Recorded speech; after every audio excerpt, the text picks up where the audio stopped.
1,31. Foi desacreditado por seus próprios irmãos. Jus 7,5. É visto como enganador. Jus 7,12. É abandonado por muitos de seus seguidores. Jus 6,66. Desfez dos judeus que haviam crido nele. Ju 8,30,31. A ponto destes quererem apedrejá-lo. V. 59. É chamado de beberrão. MT 11,19. É chamado de endemoninhado. MC 3,22. Ju 7,20. 8,48. É chamado de louco. Ju 10,20. Tem seus pés enxugados pelos cabelos de uma prostituta, fato que tinha potencial de ser visto como uma provocação sexual. LC 7,36 a 39. É crucificado pelos judeus e pelos romanos, apesar do fato de qualquer que for pendurado no madeiro está debaixo da maldição de Deus. DT 21,23, cf. G 3,13.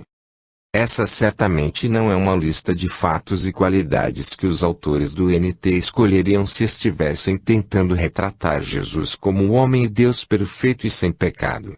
Essas qualidades também não são compatíveis com a expectativa judaica de que o Messias viria para libertá-los da opressão política. De fato, de acordo com a própria Bíblia de seu tempo, Jesus foi amaldiçoado por Deus por ter sido pendurado no madeiro. A melhor explicação para esses detalhes embaraçosos é que eles realmente aconteceram e que os autores do NT estão dizendo a verdade. Além dos detalhes embaraçosos, existem vários dizeres difíceis atribuídos a Jesus que os autores do NT não teriam incluído se estivessem inventando uma história sobre o fato de Jesus ser Deus. De acordo com o NT, por exemplo, Jesus declara, 00. O Pai é maior do que Ju 14,28.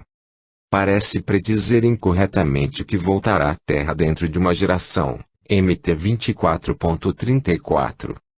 Diz em relação à sua segunda vinda que ninguém sabe a hora, nem os anjos dos céus, nem o Filho. MT 24,36.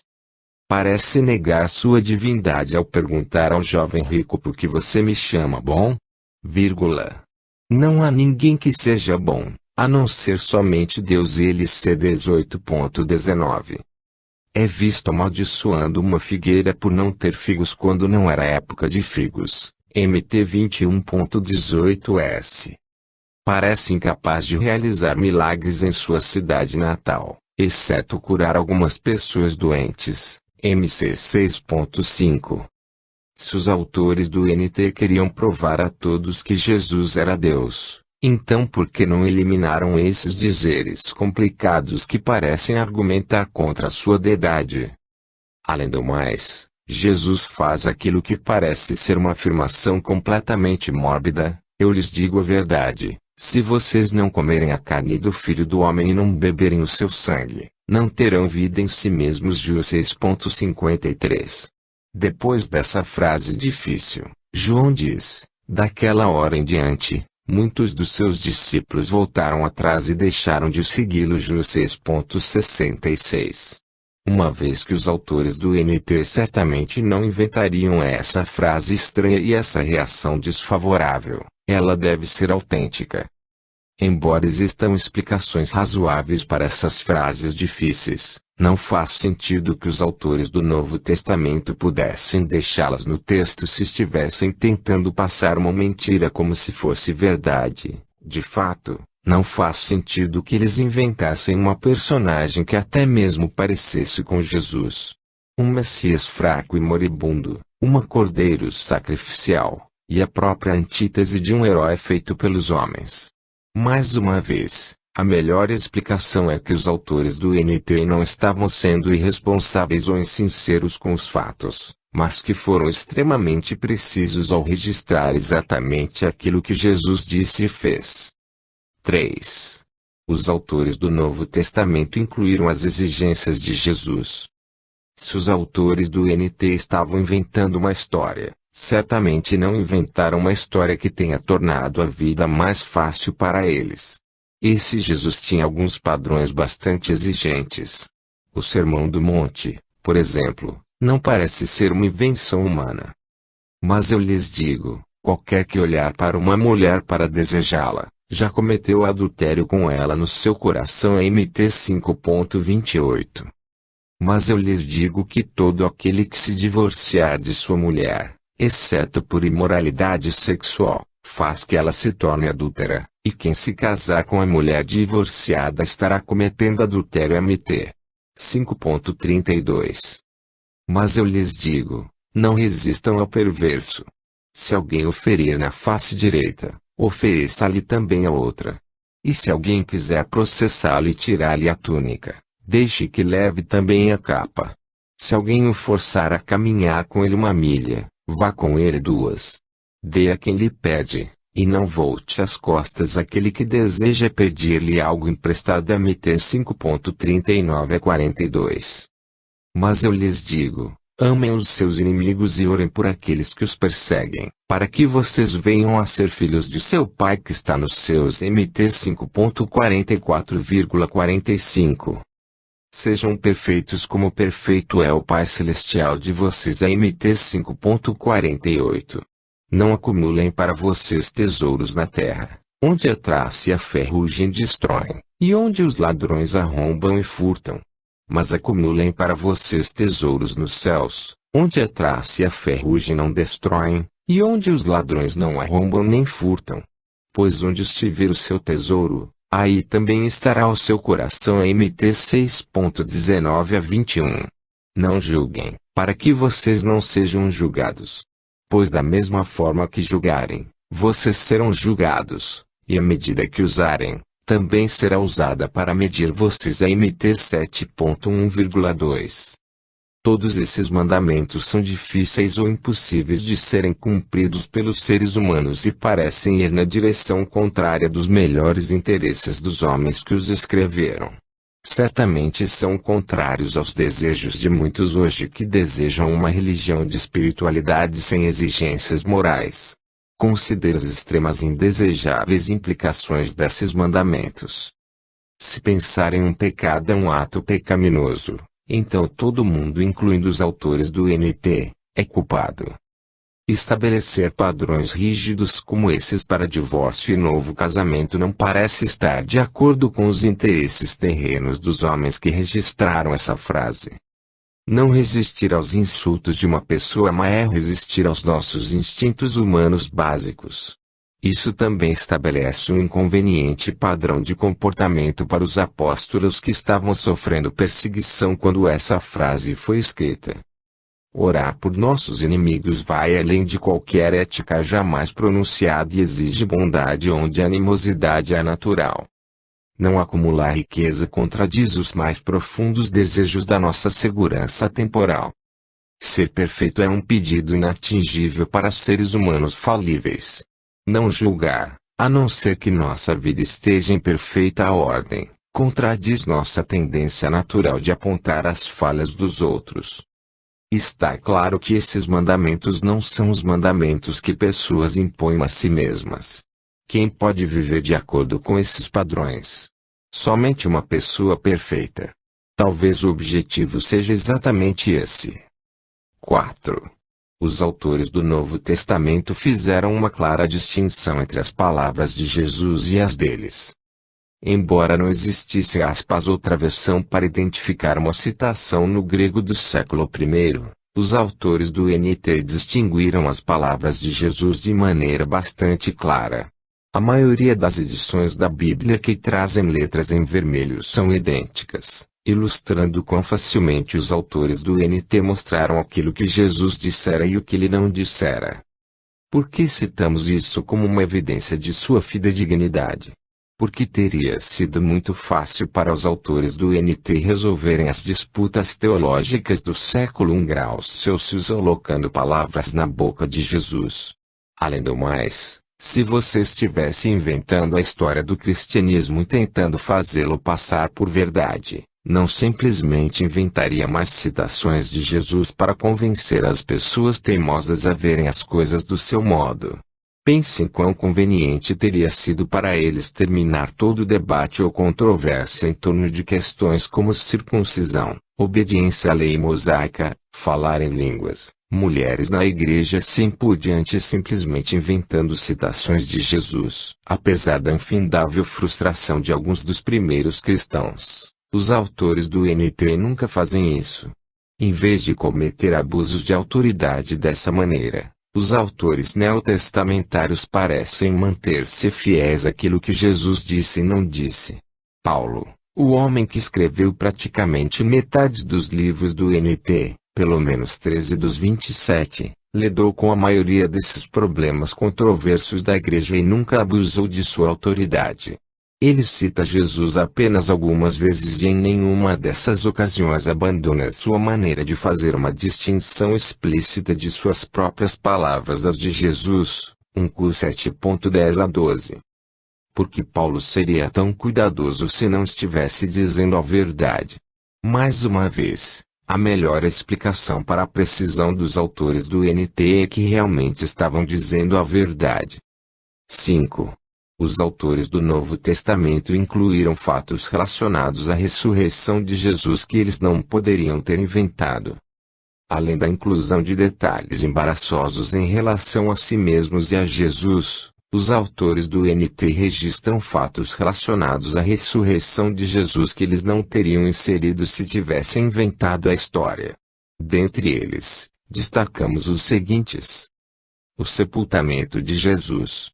Os autores do NT registram que Jesus foi sepultado por José de Arimateia, um membro do Sinédrio, o conselho do governo judaico que sentenciou Jesus à morte por blasfêmia.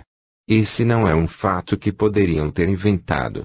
Considerando a amargura que certos cristãos guardavam no coração contra as autoridades judaicas, por que eles colocariam um membro do Sinédrio de maneira tão positiva? E por que colocariam Jesus na sepultura de uma autoridade judaica? Se José não sepultou Jesus, a história teria sido facilmente exposta como fraudulenta pelos inimigos judaicos do cristianismo. Mas os judeus nunca negaram a história, e jamais se encontrou uma história alternativa para o sepultamento de Jesus. As primeiras testemunhas. Todos os 4 evangelhos dizem que as mulheres foram as primeiras testemunhas do túmulo vazio e as primeiras a saberem da ressurreição. Uma dessas mulheres era Maria Madalena, que Lucas admite ter sido uma mulher possuída por demônios, Eliseu 8.2. Isso jamais teria sido inserido numa história inventada. Uma pessoa possessa por demônios já seria uma testemunha questionável. Mas as mulheres em geral não eram sequer consideradas testemunhas confiáveis naquela cultura do século I. O fato é que o testemunho de uma mulher não tinha peso no tribunal. Desse modo, se você estivesse inventando uma história da ressurreição de Jesus no século I, evitaria o testemunho de mulheres e faria homens, os corajosos, serem os primeiros a descobrir o túmulo vazio e o Jesus ressurreto. Citar o testemunho de mulheres, especialmente de mulheres possuídas por demônios, seria um golpe fatal à sua tentativa de fazer uma mentira ser vista como verdade. A conversão dos sacerdotes. Por que Jesus ressurreto não apareceu aos fariseus? É uma pergunta popular feita pelos céticos. A resposta pode ser porque não teria sido necessário. Isso é normalmente desprezado. Mas muitos sacerdotes de Jerusalém tornaram-se cristãos. Lucas escreve: crescia rapidamente o número de discípulos em Jerusalém. Também um grande número de sacerdotes obedecia à fé. Atos 6.7. Esses sacerdotes terminaram dando início a uma controvérsia que aconteceu posteriormente na igreja de Jerusalém. Durante uma reunião de concílio entre Pedro, Paulo, Tiago e outros presbíteros, se levantaram alguns do partido religioso dos fariseus que haviam crido e disseram: é necessário circuncidá-los, os gentios, e exigir deles que obedeçam à lei de Moisés. Atos 15.5. O concílio resolveu a questão, mas nosso ponto principal é que aqui Lucas não teria incluído esses detalhes se eles fossem ficção. Por que não? Porque todo mundo saberia que Lucas era umas fraudes se não houvesse convertidos importantes do grupo dos fariseus. Teófilo e outros leitores do século I saberiam, ou poderiam facilmente descobrir, se tais conversões realmente existiram. Obviamente, os fariseus também saberiam. Porque Lucas daria a eles uma maneira tão fácil de expor suas mentiras. Além do mais, se você está tentando fazer que uma mentira seja vista como verdade, não facilita as coisas para os seus inimigos, permitindo que exponham a sua história. A conversão dos fariseus e de José de Arimateia eram dois detalhes desnecessários que, se fossem falsos, teriam acabado com a farsa de Lucas. A história de José acabaria com a farsa não apenas de Lucas, mas de todos os outros autores dos evangelhos, porque eles incluem a mesma história do sepultamento. A explicação dos judeus. A explicação judaica para o túmulo vazio é registrada no último capítulo de Mateus. Enquanto as mulheres estavam a caminho, alguns dos guardas dirigiram-se à cidade e contaram aos chefes dos sacerdotes tudo o que havia acontecido. Quando os chefes dos sacerdotes se reuniram com os líderes religiosos, elaboraram um plano. Deram aos soldados grande soma de dinheiro, dizendo-lhes: vocês devem declarar o seguinte: os discípulos dele vieram durante a noite e furtaram o corpo, enquanto estávamos dormindo. Se isso chegar aos ouvidos do governador, nós lhe daremos explicações e livraremos vocês de qualquer problema. Assim, os soldados receberam dinheiro e fizeram como tinham sido instruídos. E esta versão se divulgou entre os judeus até o dia de hoje, MT 28.11 a 15. Note que Mateus deixa bastante claro que seus leitores já sabiam sobre essa explicação dos judeus para o túmulo vazio porque esta versão se divulgou entre os judeus até o dia de hoje. Isso significa que os leitores de Mateus, e certamente os próprios judeus, saberiam se ele estava ou não dizendo a verdade. Se Mateus estava inventando a história do túmulo vazio, por que daria a seus leitores uma maneira tão simples de expor suas mentiras?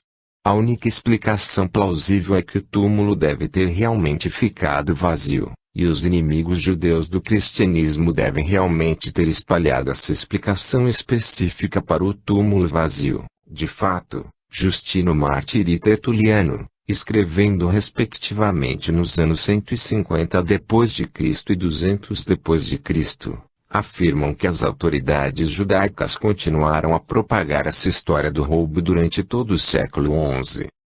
Discutiremos os problemas dessa teoria no capítulo seguinte. 6. Os autores do Novo Testamento incluíram em seus textos, pelo menos, 30 pessoas historicamente confirmadas. Essa é uma questão crítica que continua se repetindo. Os documentos do NT não podem ter sido inventados porque eles contêm muitas personagens confirmadas historicamente. V. Tabela 10.1.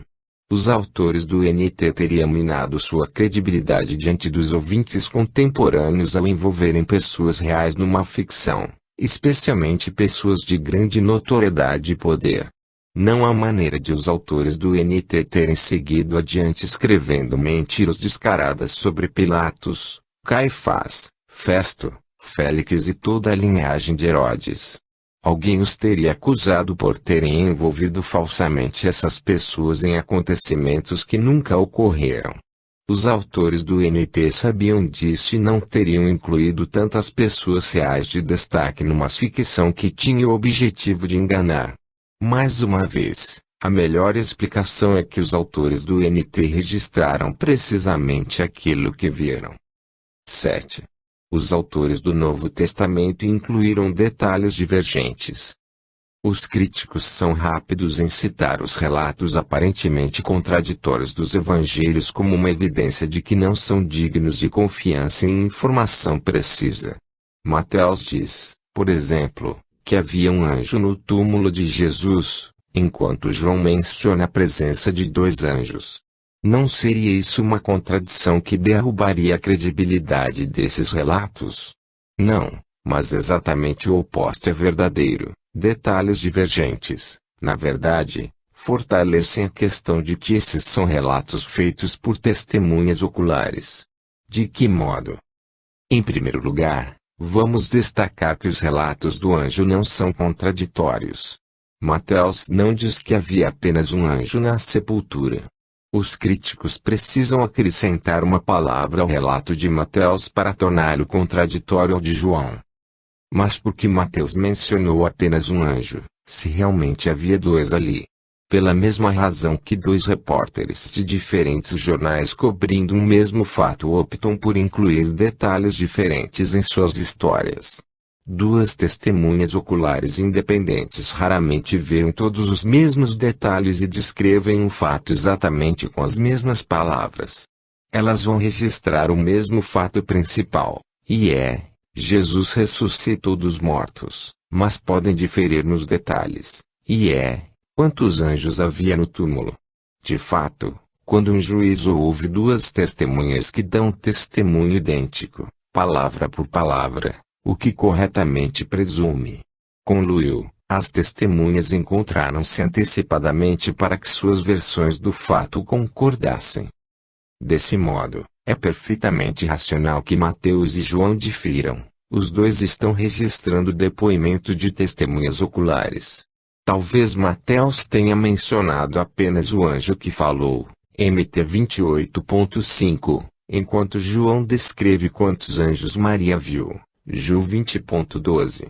Ou talvez um dos anjos se tenha destacado mais do que o outro. Não sabemos com certeza. Sabemos simplesmente que tais diferenças são comuns entre testemunhas oculares. À luz dos diversos detalhes divergentes do NT, está claro que os autores não se reuniram para harmonizar seus testemunhos. Isso significa que certamente não estavam tentando fazer uma mentira passar por verdade. Se estavam inventando a história do NT, teriam se reunido para certificar-se de que eram coerentes em todos os detalhes. Está claro que tal harmonização não aconteceu, e isso confirma a natureza genuína das testemunhas oculares do NT e da independência de cada autor. Ironicamente, não é o NT que é contraditório, mas sim os críticos. Por um lado, os críticos afirmam que os evangelhos sinópticos, Mateus, Marcos e Lucas, são por demais uniformes para serem fontes independentes. Por outro lado, afirmam que eles são muito divergentes para estarem contando a verdade. Desse modo, o que eles são? São muito uniformes ou muito divergentes? Na verdade, achamos que são a mistura perfeita de ambos, a saber, são tanto suficientemente uniformes e suficientemente divergentes, mas não tanto, exatamente porque são relatos de testemunhas oculares independentes dos mesmos fatos. Seria de esperar ver o mesmo fato importante e detalhes menores diferentes em manchetes de jornais independentes relatando o mesmo acontecimento. Se você não acredita em nós, então entre na internet hoje e procure 3 histórias independentes sobre um mesmo fato nos jornais. Escolha uma história da agência Reuters, uma da AP e talvez outra do PI, ou quem sabe de um repórter freelance. Todas as histórias terão alguns dos fatos mais importantes, mas poderão incluir diferentes detalhes menores. Na maioria dos casos, os relatos serão complementares, em vez de contraditórios. Se 3 fontes de notícias, por exemplo, trazem uma história sobre a visita do presidente a um país estrangeiro, todas as histórias vão corretamente identificar o país, mas podem enfatizar diferentes detalhes menores. Se um relato diz que o presidente visitou o primeiro-ministro da Grã-Bretanha e se outro relato diz que o presidente visitou o primeiro-ministro numa sala com colunas de mármore, os 2 relatos são complementares ou contraditórios. São complementares. O segundo relato não contradiz o primeiro, mas apenas o suplementa. Da mesma forma, todos os evangelhos concordam sobre o mesmo fato principal: Jesus ressuscitou dos mortos. Eles simplesmente possuem diferentes detalhes complementares. Ainda que se pudesse encontrar detalhes menores entre os evangelhos que fossem claramente contraditórios, isso não provaria que a ressurreição de Jesus é uma ficção. Pode ser um problema para a doutrina o fato de a Bíblia não possuir um erro menor, mas isso não significaria que o fato principal não aconteceu. Simon Greenleaf, professor de Direito da Universidade de Harvard que escreveu um estudo padrão sobre o que constitui evidência legal, creditou sua conversão ao cristianismo ao seu cuidadoso exame das testemunhas do Evangelho. Se alguém conhecia as características do depoimento genuíno de testemunhas oculares, essa pessoa era Greenleaf. Ele concluiu que os 4 evangelhos seriam aceitos como provas em qualquer tribunal de justiça, sem a menor hesitação. O resumo é este: concordância nos pontos principais e divergência nos detalhes menores é da natureza do depoimento de testemunhas oculares, e essa é a própria natureza dos documentos do NT. 8. Os autores do Novo Testamento desafiam seus leitores a conferir os fatos verificáveis, até mesmo fatos sobre milagres. Já vimos algumas afirmações sobre a precisão dos autores do NT feitas aos destinatários de seus documentos.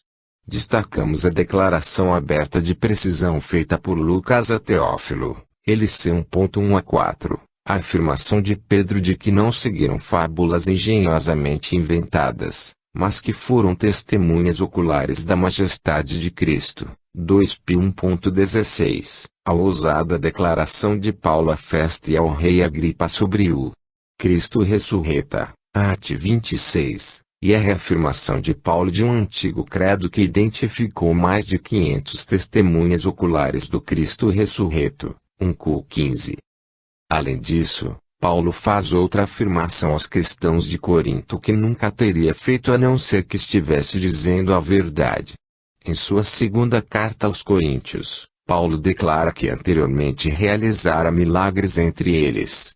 Falando de suas qualificações como apóstolo, com alguém que fala por Deus, Paulo relembra aos cristãos de Corinto as marcas de um apóstolo: sinais, maravilhas e milagres foram demonstradas entre vocês, com grande perseverança. 2 graus Celsius 12.12. Por que Paulo escreveria isso aos cristãos de Corinto a não ser que realmente tivesse realizado os milagres entre eles?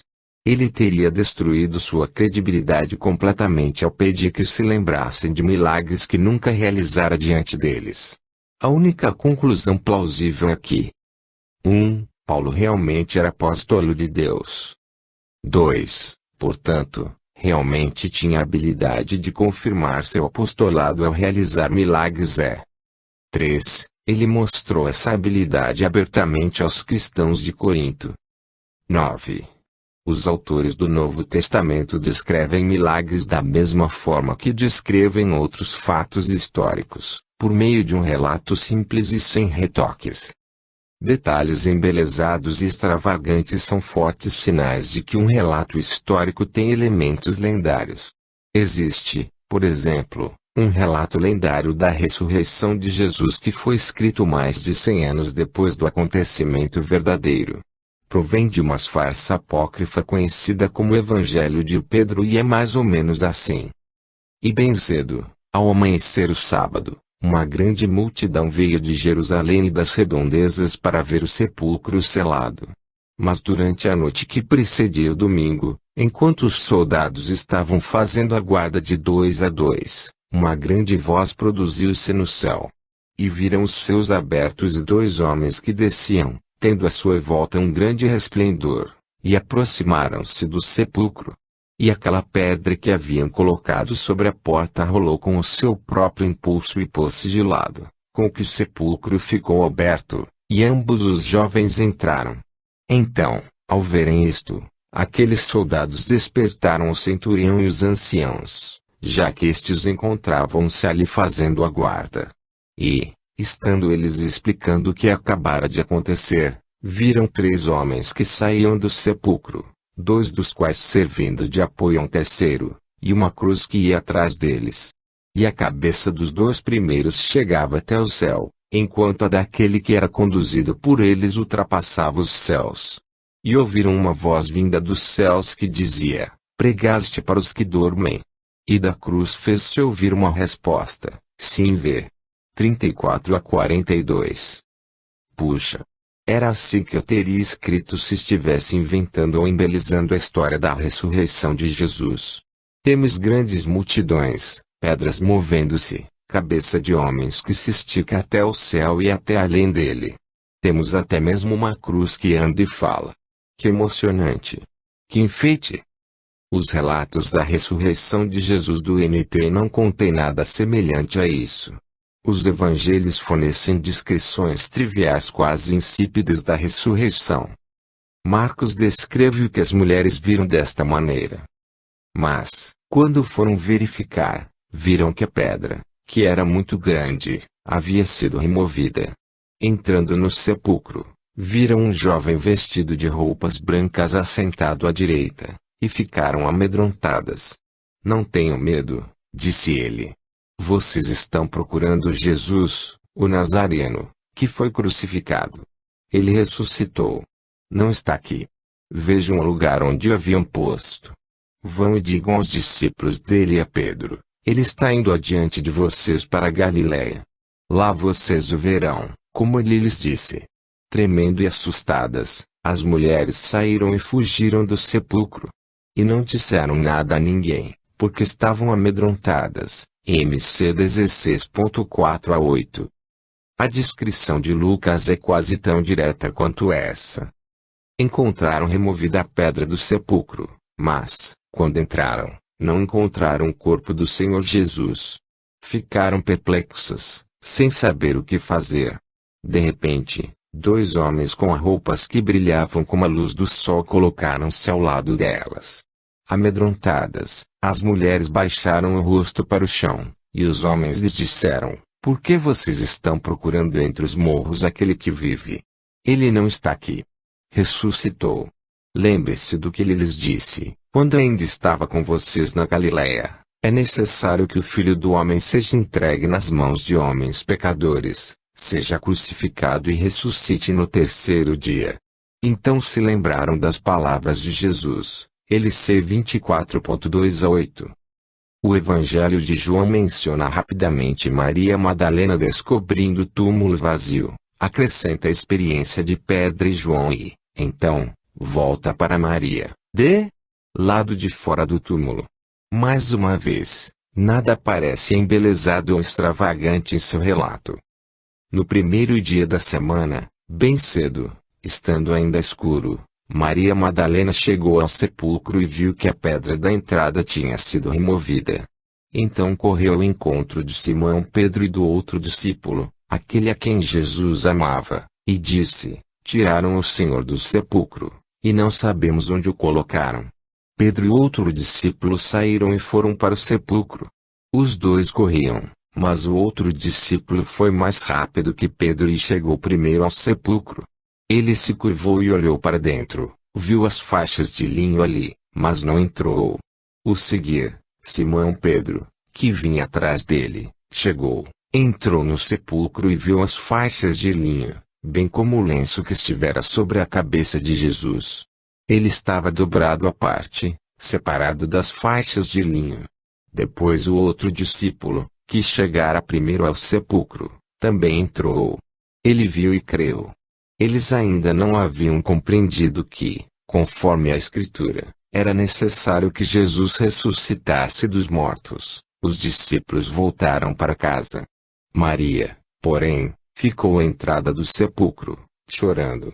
Enquanto chorava, curvou-se para olhar dentro do sepulcro e viu dois anjos vestidos de branco, sentados onde estivera o corpo de Jesus, um à cabeceira e o outro aos pés. Ju 20.1 a 12.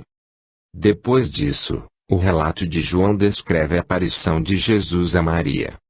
O relato de Mateus sobre a experiência das mulheres é mais dramático, mas não contém nada tão bizarro quanto as longas cabeças ou a cruz que anda e fala, conforme encontrado no relato lendário do Evangelho de Pedro. E eis que sobreveio um grande terremoto, pois um anjo do Senhor desceu dos céus e, chegando ao sepulcro, rolou a pedra da entrada e assentou-se sobre ela. Sua aparência era como um relâmpago, e suas vestes eram brancas como neve. Os guardas tremeram de medo e ficaram como mortos. O anjo disse às mulheres: Não tenham medo. Sei que vocês estão procurando Jesus, que foi crucificado. Ele não está aqui, ressuscitou, como tinha dito. Venham ver o lugar onde ele jazia. Vão depressa e digam aos discípulos dele: Ele ressuscitou dentre os mortos e está indo adiante de vocês para Galiléia. Lá vocês o verão. Notem que eu já os avisei. MT 28.2 a 7. A ressurreição de Jesus é o fato central do cristianismo. Como Paulo escreveu: Se Cristo não ressuscitou, inútil é a fé que vocês têm, e ainda estão em seus pecados. 1 Cor 15.17. Se a ressurreição de Jesus fosse uma história inventada, planejada para convencer céticos, então os autores do NT certamente teriam feito relatos mais longos e com mais detalhes. Além do mais, eles provavelmente teriam dito que tinham testemunhado Jesus levantar-se fisicamente dos mortos. Em vez disso, vão até o túmulo depois que ele já havia ressuscitado e não fazem nenhuma tentativa de maquiar sua descoberta com descrições prolixas ou cruzes falantes e caricaturas. Mateus, Marcos e Lucas nem mesmo dizem qualquer coisa sobre as dramáticas implicações teológicas da ressurreição de Jesus, e João relata essas implicações em apenas uma frase, João 20.31. Essa questão da limitação teológica dos autores dos evangelhos merece uma amplificação. Ela indica que os autores dos evangelhos estavam preocupados quanto a ter a história correta, e não inventar um novo tipo de teologia. O especialista em Novo Testamento Norman Teuright faz a brilhante observação de que expressões como ir para o céu quando você morrer, vida após a morte, vida eterna e até mesmo ressurreição de todo o povo de Cristo não são mencionadas nas 4 histórias canônicas da ressurreição de Jesus. Se Mateus, Marcos, Lucas e João quisessem contar histórias nas quais o importante fosse Jesus ressuscitou, e, portanto, você também ressuscitará, então fizeram um péssimo trabalho. É chocante quando se pensa a respeito disso. Se você for a maioria dos cultos de igrejas evangélicas hoje, a ênfase constante é venha Jesus para ser salvo. Isso é corretamente ensinado em todo o NT, mas é raramente mencionado nos evangelhos. Por quê? Porque os autores dos evangelhos estavam escrevendo história, e não simplesmente teologia. É claro que a história do NT tem implicações dramáticas na teologia, mas essas implicações são extraídas de outros textos do NT, a saber, as epístolas, cartas. Teria sido fácil para os autores dos evangelhos inserir implicações teológicas em cada evento histórico, mas eles não fizeram isso. Foram testemunhas oculares que estavam escrevendo a história, não autores de ficção ou teólogos proselitistas. Sua sensatez também estará à mostra nos outros milagres que registram. Os outros 35 milagres atribuídos a Jesus nos evangelhos são descritos como se fossem narrados por um repórter, não por pregadores de olhos atentos. Os autores dos evangelhos não oferecem descrições espetaculares ou comentários cheios de fogo e enxofre, narram apenas os fatos. 10. Os autores do Novo Testamento abandonaram suas crenças e práticas sagradas de longa data, adotaram novas crenças e práticas e não negaram seu testemunho sob perseguição ou ameaça de morte. Os autores do NT não dizem simplesmente que Jesus realizou milagres e ressuscitou dos mortos. Na verdade, eles apoiam esse testemunho com ação dramática. Em primeiro lugar, praticamente da noite para o dia, abandonaram muitas de suas crenças e práticas sagradas há muito tempo consideradas. Entre as diversas práticas instituídas num período de mais de 1500 anos, abandonaram as seguintes. O sistema de sacrifício de animais, eles o substituíram pelo sacrifício perfeito de Cristo. O supremacia obrigatória da lei mosaica, eles dizem que ela não tem mais poder por causa da vida sem pecado de Cristo. Monoteísmo estrito, agora adoram Jesus, O homem-deus, apesar do fato de que sua mais prezada crença fosse ouça, ó Israel, o Senhor, o nosso Deus, é o único Senhor. DT 6.4, e 2. A adoração ao homem sempre fora considerada blasfêmia e punida com a morte. O sábado, eles não mais observavam esse dia, embora sempre tivessem acreditado que quebrar o sábado era uma atitude passiva de morte. Ex 31.14. Crença no Messias conquistador. Jesus é o oposto de um Messias conquistador. Ele é o Cordeiro sacrificial, pelo menos em sua primeira visita. E não são apenas os autores do NT que fazem isso. Milhares de judeus de Jerusalém, dentre eles sacerdotes fariseus, convertem-se ao cristianismo e juntam-se aos autores do NT ao abandonarem essas práticas e crenças tão valorizadas. J. P. Moreland nos ajuda a compreender a magnitude do fato de esses judeus abandonarem, praticamente da noite para o dia, suas instituições estabelecidas. Os judeus acreditavam que essas instituições lhes tinham sido confiadas por Deus. Acreditavam que, abandonando-as, estariam correndo o risco de ver sua alma condenada ao inferno após morte. Agora vem um rabino de nome Jesus de uma região de baixo nível social. Ele ensina durante 3 anos, reúne um grupo de seguidores vindos de classe média e baixa, entra em conflito com as autoridades e é crucificado, assim como outros a 30.000 judeus que foram executados no mesmo período. 5 semanas depois de ele ser crucificado, porém, mais de 10.000 judeus o estão seguindo, declarando o iniciador de uma nova religião. E veja, eles estão dispostos a abrir mão ou a alterar as 5 instituições sociais que, desde a infância, lhes tinham sido ensinadas como fundamentais em termos sociais e teológicos. Algo muito importante estava acontecendo.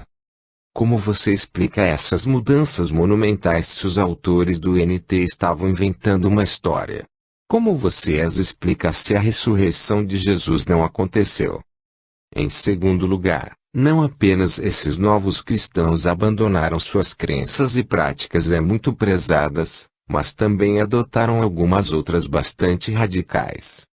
Domingo, um dia de trabalho, como um novo dia de adoração. O batismo como um novo sinal de que alguém era participante da nova aliança, como a circuncisão era um sinal da antiga aliança, a comunhão, ceia, como um ato memorial do sacrifício de Cristo por seus pecados. A ceia é especialmente inexplicável a não ser que a ressurreição de Jesus seja verdadeira. Porque os judeus inventariam uma prática na qual simbolicamente comiam o corpo e bebiam o sangue de Jesus. A tabela 11.1 resume as dramáticas mudanças surgidas com base na ressurreição de Jesus. Crença anterior à ressurreição. Sacrifício animal. Supremacia da lei mosaica. Monoteísmo estrito. O sábado.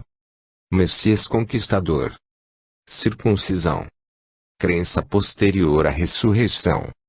Desnecessário por causa do sacrifício de Cristo. Perda da supremacia porque ela foi cumprida pela vida de Cristo. Trindade, 3 pessoas de uma mesma essência divina. Substituído pela adoração no domingo. Messias sacrificial, ele vai conquistar quando voltar. Substituída pelo batismo e pela ceia.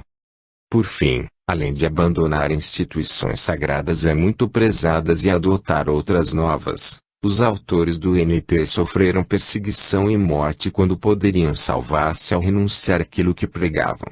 Se tivessem inventado a história da ressurreição de Jesus, certamente teriam dito isso quando estavam prestes a ser crucificados, Pedro, apedrejados, Tiago, ou decapitados, Paulo.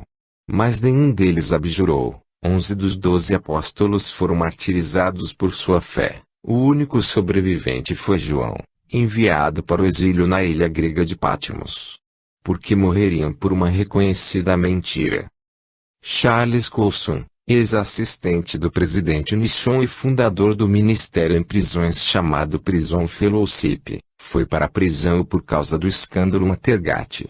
Comparando sua experiência com os apóstolos, ele escreve: Watergate envolvia uma conspiração para encobrir, perpetuada pelos auxiliares mais próximos do presidente dos Estados Unidos, os homens mais poderosos da América, profundamente leais ao seu presidente. Mas um deles, John Dean, tornou-se testemunha principal, ou seja, testemunhou contra o próprio Nixon, como ele mesmo disse, para salvar a própria pele, e ele o fez apenas 2 semanas depois de ter informado o presidente sobre o que realmente estava acontecendo. 2 semanas.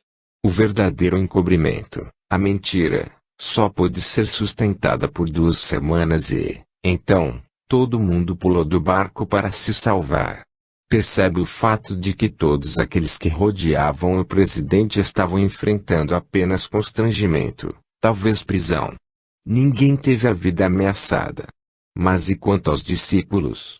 12 homens sem poder, na verdade, camponeses, estavam enfrentando não apenas embaraço ou desgraça política, mas espancamentos, apedrejamento, execução. Todos os discípulos, sem exceção, insistiram até o último fôlego que tinham visto fisicamente Jesus ressuscitado corporalmente dos mortos. Você acha que um desses discípulos teria fraquejado antes de ser decapitado ou apedrejado? Acha que algum deles faria um acordo com as autoridades? Nenhum deles fez. Coulson está certo. Os apóstolos certamente teriam negado tudo para se salvar. Pedro já havia negado Jesus 3 vezes antes da ressurreição para salvar sua pele. Ele certamente teria negado Jesus depois da ressurreição se a história tivesse se mostrado como um simples boato. Antonin Scalia, juiz da Suprema Corte norte-americana, destacou o absurdo daqueles que duvidam da historicidade do NT. Num comentário repleto de sarcasmo contra os intelectuais dos dias modernos, Scalia afirmou exatamente isso que estamos dizendo em relação aos motivos dos autores do NT. A saber, uma vez que os autores do NT não tinham nada a ganhar e tudo a perder, devemos acreditar naquilo que dizem sobre a ressurreição de Jesus. Scalia diz: não é racional aceitar o depoimento de testemunhas oculares que não tinham nada a ganhar. Os sábios, deste mundo, não acreditam na ressurreição dos mortos. Desse modo, tudo o que aconteceu entre a manhã da Páscoa até a Ascensão precisou ser inventado pelos deploráveis entusiastas como parte de seu plano para serem martirizados. Scalia e Coulson estão absolutamente certos. Não há razão para duvidar e há todas as razões para acreditar nos relatos do NT. Embora muitas pessoas venham a morrer por uma mentira que considerem verdade, nenhuma pessoa sã morrerá por aquilo que sabe que é uma mentira. Os autores do NT e outros apóstolos tinham certeza de que Jesus ressuscitará e demonstraram essa certeza com seu próprio sangue. O que mais as testemunhas oculares deveriam fazer para provar que estavam dizendo a verdade? E quanto aos mártires muçulmanos? Espera aí, pode reclamar o cético. Vemos pessoas morrendo por sua fé todos os dias. Você já viu o noticiário? Existe um homem-bomba suicida praticamente toda semana no Oriente Médio. Você já se esqueceu do 11 de setembro? Os sequestradores estavam fazendo tudo aquilo por Alá. O que martírio prova? Será que prova que o islamismo também é verdadeiro? De modo algum. Existem algumas semelhanças, mas existe uma diferença fundamental entre os mártires do NT e os de hoje. Uma similaridade compartilhada por todos os mártires é a sinceridade. Quer se fale sobre cristãos, muçulmanos, quer sobre pilotos kamikazes, seguidores de seitas suicidas, todos concordam que os mártires acreditam sinceramente em sua causa. Mas a diferença crítica é que os mártires cristãos do NT tinham mais do que sinceridade, eles tinham evidências de que a ressurreição de Jesus era verdadeira. Por quê? Porque os mártires do NT foram testemunhas oculares do Cristo ressurreto. Sabiam que a ressurreição era verdadeira, e não uma mentira, porque a verificaram com seus próprios sentidos. Eles viram, tocaram e até mesmo comeram com o Jesus ressurreto em diversas ocasiões. Viram-no realizar mais de 30 milagres. À luz dessas fortes evidências empíricas, precisaram de pequena fé para acreditar na ressurreição. Por meio de padrões de observação de senso comum, eles tinham prova dela. Desse modo, submeteram-se voluntariamente à perseguição e à morte por aquilo que eles próprios haviam verificado. Uma coisa assim é improvável dentro do islamismo, ou em qualquer outro sistema de crenças que produza mártires. Embora os mártires atuais do islamismo sejam certamente sinceros com relação ao Islã, não têm provas miraculosas de testemunhas oculares de que o Islã seja verdadeiro. Não são testemunhas oculares de qualquer coisa miraculosa. De fato, nem mesmo os contemporâneos do Maomé foram testemunhas oculares de qualquer coisa miraculosa. Quando Maomé foi desafiado a realizar milagres para confirmar que era de Deus, nunca aceitou o desafio. Surata 3.18184, 4153, 6.8,9, 17.88 a 96. Em vez disso, disse que era simplesmente um homem, 17.93. E deixou implícito que o Alcorão o autenticava como profeta, 17.88.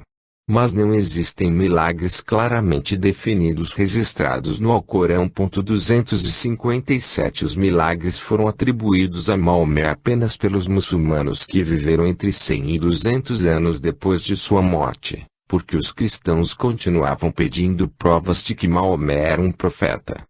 Essas declarações de milagres não estão baseadas no depoimento de testemunhas oculares e dão toda a indicação de serem lendárias.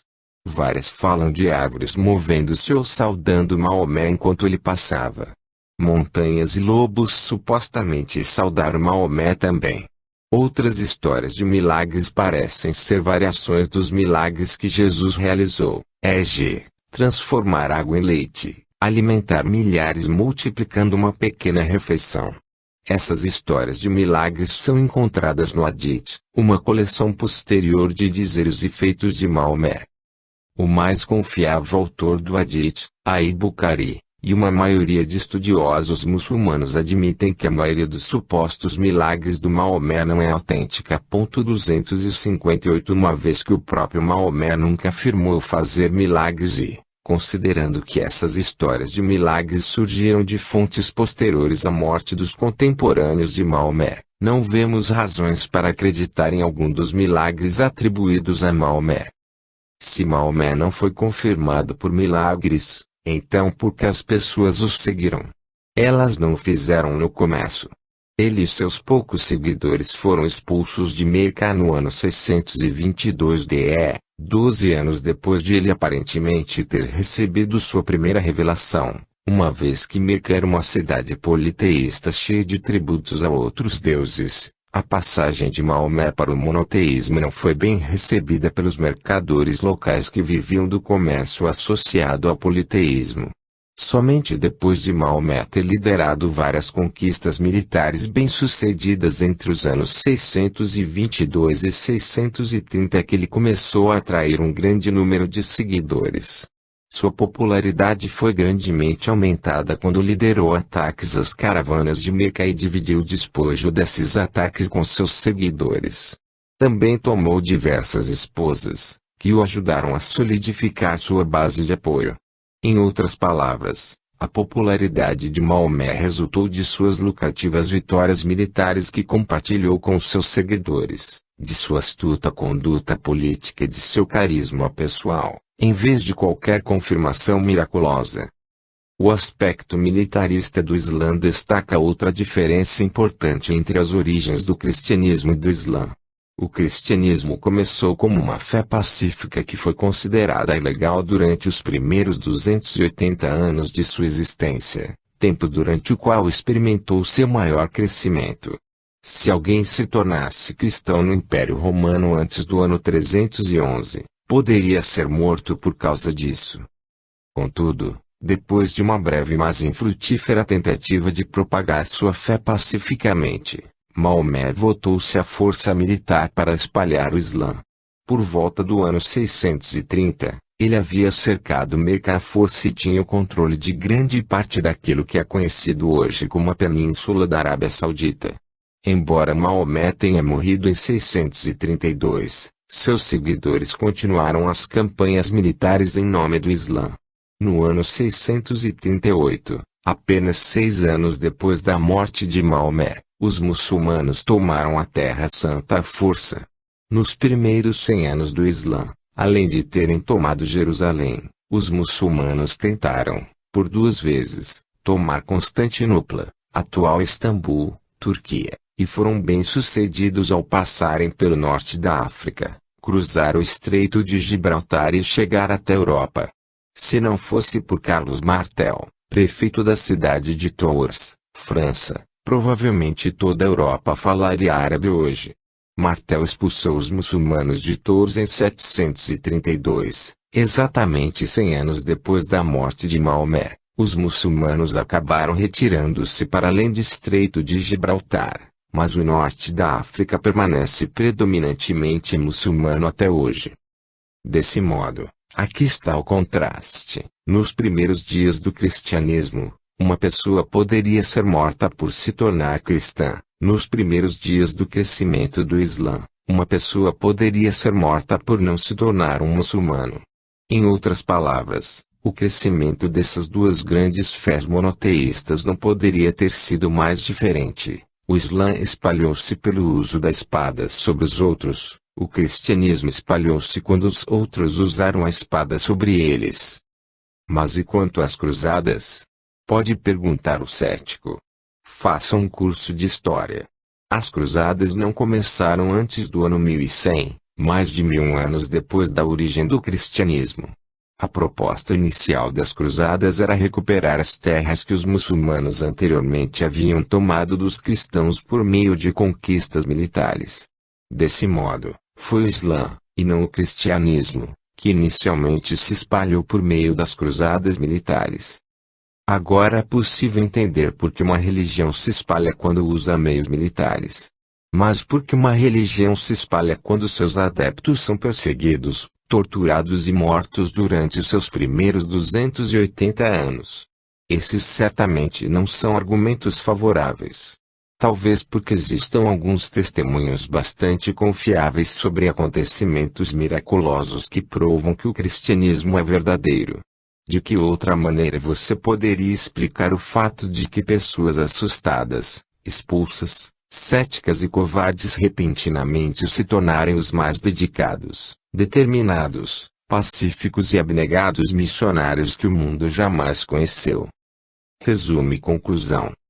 Nos últimos 2 capítulos, vimos que temos uma cópia precisa dos primeiros depoimentos de testemunhas oculares encontrados nos documentos do NT. Nossa questão central neste capítulo envolve invenção, embelezamento e exagero, a saber, os autores do NT inventaram, embelezaram ou exageraram elementos da história. Eles lidaram com os fatos de maneira descuidada? Não. Como vimos, existem pelo menos 10 boas razões para acreditar que eles foram homens honestos que, de maneira meticulosa e fiel, registraram aquilo que viram.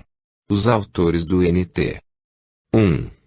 Incluem diversos detalhes embaraçosos sobre si mesmos. 2. Incluem diversos detalhes embaraçosos e dizeres difíceis de Jesus. 3. Incluem as exigências de Jesus. 4. Fazem uma clara distinção entre as palavras de Jesus e as deles. 5. Incluem acontecimentos relacionados à ressurreição de Jesus que eles não poderiam ter inventado. 6. Incluem pelo menos 30 pessoas historicamente confirmadas. 7. Incluem detalhes divergentes. 8. Desafiam seus leitores a conferir os fatos verificáveis, até mesmo fatos sobre milagres. 9. Descrevem milagres da mesma forma que descrevem outros fatos históricos, por meio de um relato simples e sem retoques. 10. Abandonaram suas crenças e práticas sagradas de longa data, adotaram novas crenças e práticas e não negaram seu testemunho sob perseguição ou ameaça de morte. Desse modo, temos todas essas razões para apoiar a ideia de que os autores do Novo Testamento apegaram-se incansavelmente à verdade. E por que eles não fariam isso? O que os motivaria a mentir, a embelezar ou exagerar qualquer aspecto? O que possivelmente teriam a ganhar? Eles ganharam apenas perseguição e morte por